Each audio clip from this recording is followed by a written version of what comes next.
Dinhi sa Cebu, kauban ko ninyo sa pagdumili sa ghost projects. Kini ang mensahe ni Archbishop Designate Alberto Ambet Uy sa mga Sugbuanon subay siyang pagbisita sa Cebu City Hall Lunes sa buntag, Setyembre 29.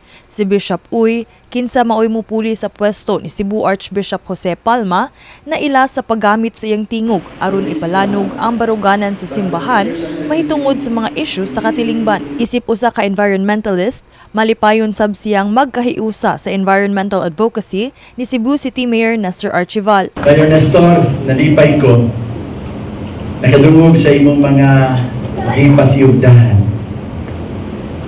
Promoting refillable bottles, cutting down on single-use plastics, proper waste management.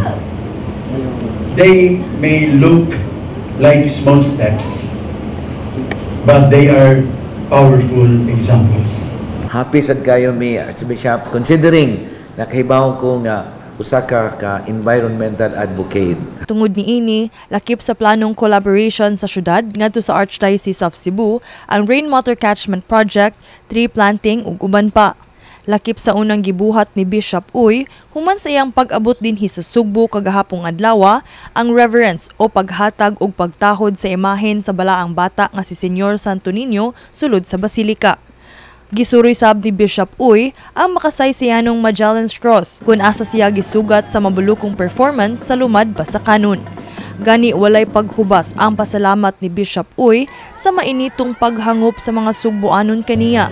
Sukad pa kagahapong adlaw, gikan sa iyang pag-abot sa Pantalan, pagpahigayon sa motorcade, hangtod sa iyang pag-abot sa Archbishop's residence. Salamat kayo Sugbo.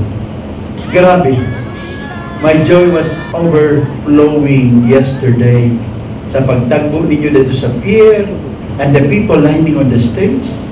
Oh, grabe. Wapo kasi nati ani sukad. No? Dito sa Bohol na may paglinya po. Pero sa Cebu, grabe. But it dawned on me really. You welcome not me, but Jesus. It's all about Him. Kini si Queenie Holigon, alang sa MyTV, Cebu.